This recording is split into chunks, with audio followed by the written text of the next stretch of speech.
Friend. Ram Ram नमस्कार। तो इसलिए एकदम बढ़िया ई देखिए हम भी तैयार होके आ गए हैं अपना बढ़िया वाला सेशन लेके। जैसे बताएं, आज का जो हमारा वाला सेशन है ना, वो होने वाला एकदम रैपिंग रैपिंग का। तो आज हमारे साथ एकदम रैपर आए हैं पैंथर, जिनके सभी दीवाने हैं। स्वागत करते हैं सागुर बिटिया में।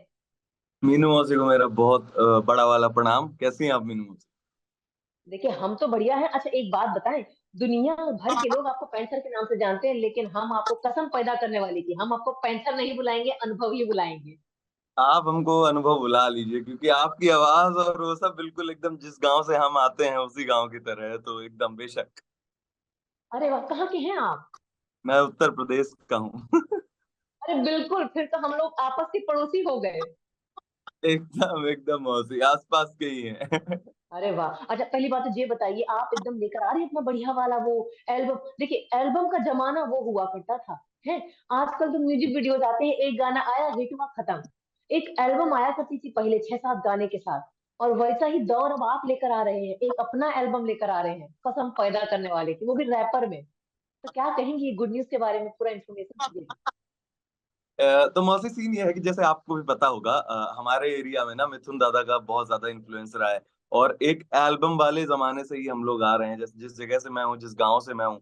तो एक उस तरीके की चीज थी कि एल्बम का बहुत बड़ा इम्पैक्ट होता है एक आर्टिस्ट के करियर पे। एक बातें कर पाना, उसके लिए एक गाना इनफ नहीं होता, एक गाना काफी नहीं होता है। तो जनता तक अपनी बात पहुंचानी थी और एक म्यूजिकल जर्नी पे ले जाना था लोगों को। और इसी वजह से मैंने ये एल्बम पुट आउट करी, और इसका नाम भी मिथुन दा से इंस्पायर्ड है। कसम पैदा करने वाले की, मतलब वही है कि गांव में वही पिक्चरें देख के बड़े हुए हैं हम।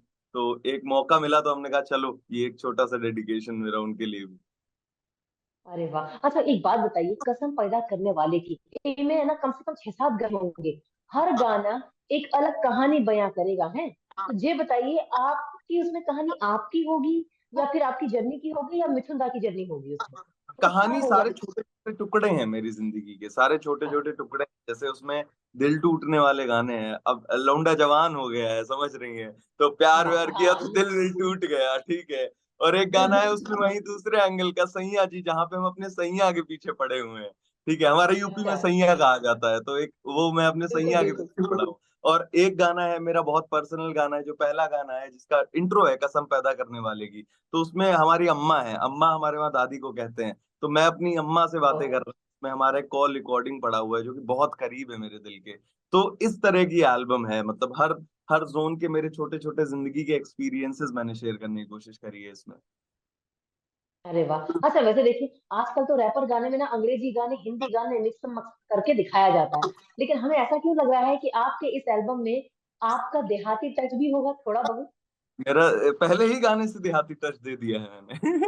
अरे वाह, बहुत बढ़िया। फिर तो अच्छा, इसमें कहानी के बारे में आपने बताया, चलिए आपकी कहानी के बारे में जानते हैं। अनुभव शुक्ला की कहानी जानते हैं। अनुभव, आप बताइए, आपकी जो जर्नी रही है वो कैसी रही है? मतलब देखिए हसल 2.0 में तो आपको सभी दर्शकों ने पहचाना, लेकिन वो जो हसल 2 तक आने का जो कहते हैं ना दौर रहता है, वो बहुत ही ज्यादा एकदम स्ट्रगलिंग वाला रहता है। वो दौर के बारे में बताइएगा। पहले तो मैं किसी चीज को स्ट्रगल नहीं मानता, मतलब बचपन से माँ बाप ने, दादी ने, घर वालों ने खाने पीने को दिया है, बढ़िया सही जगह पढ़ाया है। हालांकि हम बहुत छोटी जगह से आते हैं, लखीमपुर खीरी नाम की एक जगह है उत्तर प्रदेश में, लखनऊ से 200-300 किलोमीटर दूर पड़ती है। तो वहां से हैं, एक छोटे से गांव से आते हैं। और माँ बाप ने पढ़ाया पोसा, और जैसा कि हमारे उत्तर प्रदेश में होता है, सरकारी नौकरी के लिए पूरा प्रेशर रहा बिल्कुल। जवानी तक की सरकारी नौकरी। लेकिन फिर म्यूजिक आ गया जिंदगी में, और 6-7 साल म्यूजिक कर रहे थे। उसी बीच के दौरान में, मतलब मेहनत करते करते फिर हसल हो गया। और उसके बाद लोग जानने लगे।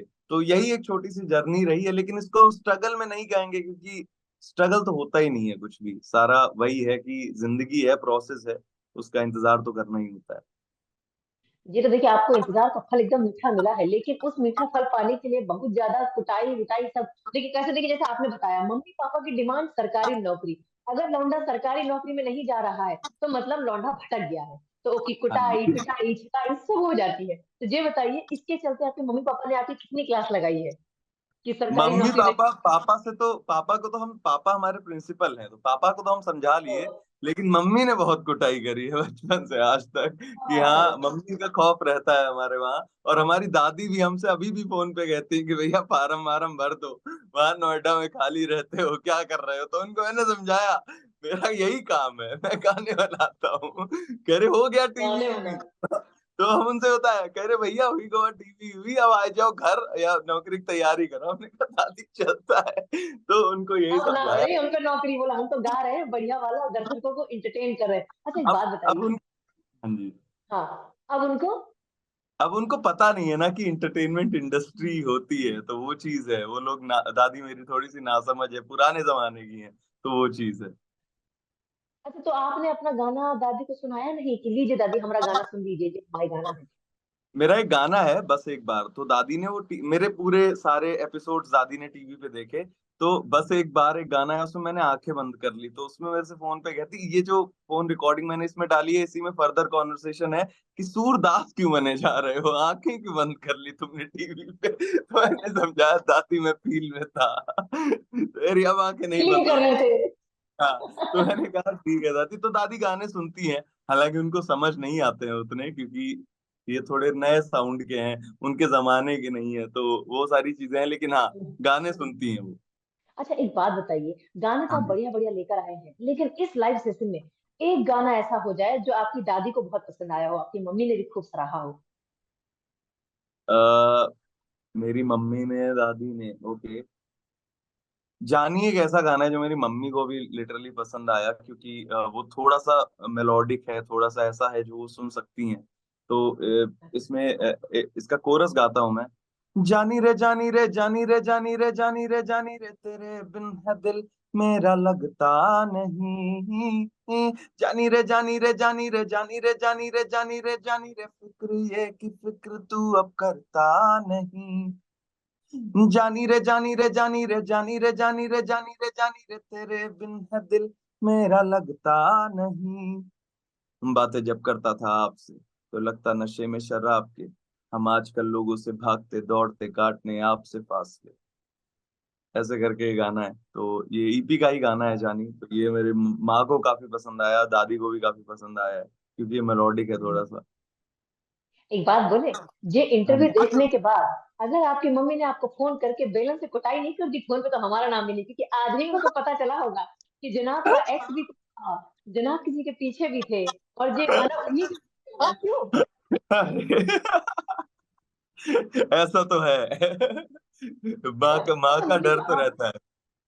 मम्मी का डर तो रहता है, लेकिन आपकी मम्मी को पता है आपकी एक्स के बारे में या फिर गर्लफ्रेंड के बारे में? माँ का लाडला बेटा हूँ, वो कहीं उनको पता, कानों कान खबर नहीं लगने देनी होती है अब मिल मुझे। जाएगी, अब मिल जाएगी, अब ये इंटरव्यू के बाद मिल जाएगी पक्का वाली। अच्छा, ये जो आपका जो नया एल्बम आ रहा है कसम पैदा करने वाले की, इसमें जितने भी गाने होंगे, इसमें कोई एक ऐसा गाना जो आपका फेवरेट रहा हो, जो आप यहाँ गुनगुना सके? मेरा सबसे पहला ही गाना फेवरेट है वो। मैं मतलब उसमें मैंने अपनी जिंदगी के बारे में बताया है, ठीक है। तो वो सबसे ज्यादा इंपॉर्टेंट है, उसका नाम है कसम पैदा करने वाले की इंट्रो, ठीक है। और उसमें मेरी दादी का वॉइस नोट भी पड़ा है, वो सबसे क्लोज है और सबसे ज्यादा खास गाना है मेरे लिए। तो एक बार गुनगुना के हो जाए, या इंतजार करें हम? सपनों की मशाल, नंगे पैर, टूटी रोड, खाली जेब, गुंडा राज पर उतनी ही बड़ी सोच, नकली कपड़े नकली जूते ताकि दिखूं ना मैं ब्रोक, थे नहीं पापा पैसे वाले पर मैं करता नहीं अफसोस, जंगल एंड एनिमल्स विद इन, सुन के लौंडे बोले डो, पहली टेप पहली लेबल डील पढ़े मेरे दोस्त, हसल करा हसल गया हसल रहा नहीं मैं, रोकते नहीं पा ख्वाब भी देखा छुटा नहीं है ब्रो। 6-7 साल का ग्राइंड जब थे 4 साथ मेरे भाई, खाने के पैसे नहीं वीडियो फिर भी 7-8 बनाई, कवा है लखनऊ की सड़कें, कितनी मेहनत कितनी हिम्मत कितनी शिद्दत से नाव ये गोमती पार करवाई। Mic check mic check mic check mic, India का सबसे वर्सेटाइल रैपर दिस साइड, बोलता हूँ पूरे हक से क्योंकि बहुत मैंने घिसवाई, पूरी फिल्म देखो ध्यान से कैसे करता हूँ सीन टाइट। तो ये काफी अरे वैसा वाह, गाना है।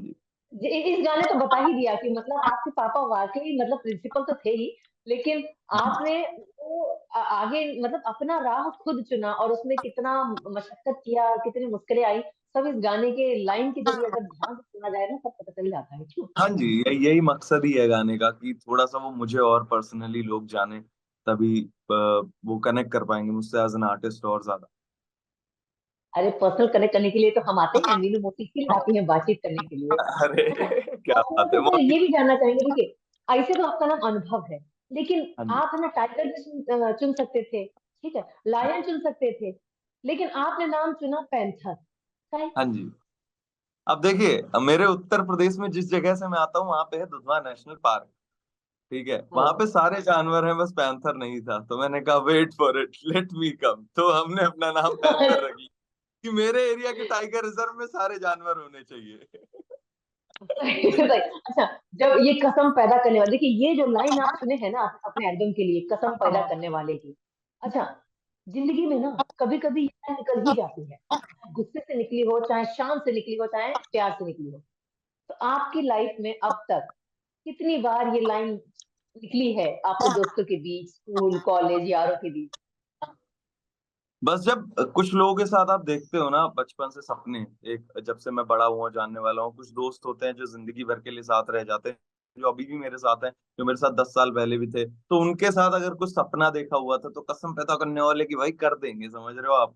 तो वैसी चीजें मतलब ऐसे कभी गुस्से गुस्से में तो नहीं निकली है, लेकिन हमेशा जोश में ही निकली है कि हाँ ये चीज करनी है भाई। और कसम पैदा करने वाले, क्योंकि ये मुंह पे चढ़ा हुआ वो है, एक स्लैंग कहते हैं। तो उत्तर प्रदेश में एक स्लैंग है ये कि कसम खा के कह रहे हैं अपने बाप की, कसम खा के कह रहे हैं पैदा करने वाले की, ये करके दिखाएंगे, ये नहीं करेंगे वो, ऐसे ऐसे ऐसे करके तो बहुत बार निकला है। मतलब मेरे दोस्तों के साथ, मेरे दोस्तों को तो पता है कि मैं कहता रहता आया हूँ। तो वो चीज है। लेकिन सच में बहुत अच्छा स्लैंग लेकर आप बना रहे हैं पूरे गाने, तो बहुत अच्छी बात है। अच्छा, रैपर आजकल है ना, गाने रैपिंग बड़े बहुत चलने लगे हैं, लोगों को पसंद भी आते हैं। और पहले ये दौर नहीं था, पहले मेलोडी हो गया, सैड सॉन्ग हो गया, ऐसे गाने चलते थे। अब ऐसे गानों को भी तरक्की मिलने लगी है, हाँ आपका जी। दौर है देखा जाए तो क्या हाँ जी। कहेंगे इस दौर के बारे में, इस तरक्की के बारे में, और जो लोग रैपिंग के लिए आगे निकल रहे हैं उसके बारे में? सबसे पहले तो एक एक हर चीज का एवोल्यूशन होता है। इंडिया में संगीत का भी एवोल्यूशन, एक टाइम पे था किशोर दा, रफी दा, ये सब चलते थे। फिर उसके बाद एक टाइम आया उदित सर और उदित नारायण सर और सुरेश वाडकर सर, इन सब के गाने सुने हमने। फिर हनी बाजी का जमाना आया, बादशाह भाई का जमाना आया, और अब एवोल्यूशन इतना हो गया है कि हमारी जनरेशन के लोग हमको सुन रहे हैं। तो मतलब काफी अच्छी चीज है कि हम ग्रो हो रहे हैं म्यूजिकली, देश के लिए भी बहुत अच्छी चीज है और लिसनर्स के लिए भी बहुत अच्छी चीज है। तो मैं तो यही कहूंगा कि एक बहुत ही ब्राइट फ्यूचर लेके चल रहा है हिप हॉप भी इंडिया में। और मतलब इंशाल्लाह अच्छा ही जाएगा आगे। आपके साथ बैठ के मेरा इंटरव्यू हो गया मौसी, और क्या चाहिए जी। मतलब ग्रो हो अरे रहा है। आप देखिए, हम भी उस जंगल में जाना चाहते थे जहां पर पैंथर है, और हम उसी जंगल को पूरा उठा के ले आए अपने इस लाइव सेशन में। भले ही किसी जानवर से मिले ना, लेकिन पैंथर से जरूर मिली। अरे शुक्रिया शुक्रिया। अच्छा, एक चीज और जानना चाहेंगे, देखिए 90 के दशक के गाने जैसे कि आपके भी फेवरेट रहे हैं, सबके फेवरेट रहे हैं, वो गाने का दौर ही अलग था। तो आपका ऐसा कौन सा फेवरेट गाना है जो आप उसको थोड़ा सा चेंज करके, मतलब अपने रैपिंग स्टाइल में लेकर आना चाहेंगे? कोई एक गाना आपका फेवरेट? ये तो आपने मुझे बहुत तगड़ा फंसा दिया। मुझे बहुत सारे गाने पसंद हैं। मतलब जैसे एक गाना होता था, मैंने बहुत ही बचपन में स्कूल में गाया था, मेरे सपनों की रानी। ठीक है, वो किशोर दा का गाना था शायद, तो वो काफी ज्यादा पसंद था। और ये शाम मस्तानी मशरूफ किए जा, मुझको कोई खींचे तेरी ओर लिए जा। होती हैं हाँ। शामें और होती हैं बातें और कटती हैं रातें, और हम तो बुलाते कि तुम आओगे। तुम मुझको ऐसे सताओ ना गे, तुम मुझे ऐसे बताओगे भी जो भी बातें हैं करनी। और दुनिया से हमको है रखनी है दूरियां, है तेरे से मेरे में बीच में काफी ये बची है मजबूरियां। फिर भी कहना मैं चाहता हूँ, तेरे साथ ही रहना मैं चाहता हूँ, और तुझको बनाना इस जीवन में अपना गहना मैं चाहता हूँ। अब डूबने दो मुझे तुम साथ में तुम्हारे टूटने दो, और कभी मैं मनाऊं तुम्हें और साथ में कभी मुझे रूठने दो। ये शाम मस्तानी। तो ऐसे एक बात बताइए, ये गाना अभी अभी बनाया है या पहले से ही बना के रखा था कि मीनू मौसी से आवाज पूछेंगे हम गा देंगे? जस्ट अभी बनाया है। और इसमें भी आपने आंखें बंद कर ली, आपकी दादी सच में आपकी कुटाई करेंगी, फिर से आंखें बंद कर ली इन्होंने। फोकस लगाना पड़ता है मौसी, उस जोन में जाना पड़ता है, तो करने वो आदत है एक तरीके से। चलिए, दादी तो बोलेंगे बोलेंगे, बस फिर से आंखें बंद कर लिए, लेकिन अब मम्मी भी आपकी कुटाई करेंगी। कैसे इसमें भी आप किसी को तो याद कर रहे थे? अब कौन है वो मम्मी को बताइए, कैसे लौंडा जो है जवान हो गया है, क्यों शादी करनी पड़ेगी?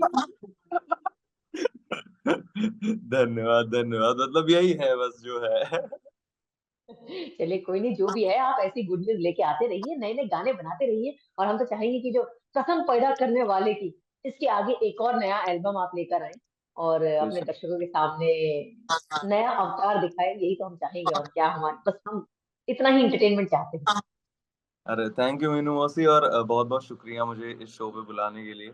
बहुत ज्यादा ग्रेटफुल। और आपकी जनता से मैं यही कहूंगा, जाओ मेरी एल्बम सुनो, कसम पैदा करने वाले की ईपी आ चुकी है, और सुनो, और अगर अच्छा लगे तो प्यार दिखाओ बस।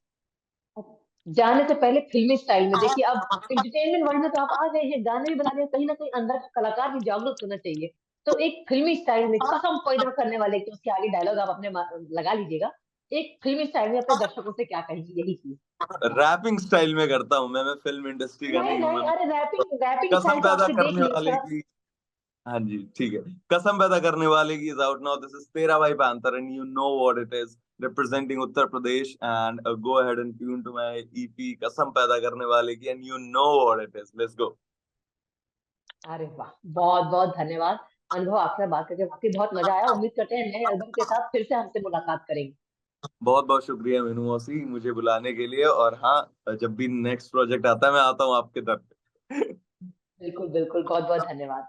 Thank you. चलिए और बाकी बाय। दर्शकों से हम एक ही चीज कहेंगे कि सास बहू और बेटिया का यूट्यूब चैनल है, वो सब्सक्राइब कर दीजिए, खासकर देखिए मीनू मौसी से मजेदार सवाल लेकर आती है, मजेदार कलाकार के साथ साथ, और बाकी कुछ अच्छी सी बातें भी आपको जानने को मिलती है, आपके फेवरेट जैसे कि पैंथर के बारे में जानने को मिली। तो कल फिर मुलाकात करेंगे, हम किसी कलाकार के साथ आएंगे। अभी जाते हैं, बहुत सारा काम पड़ा है। Bye bye.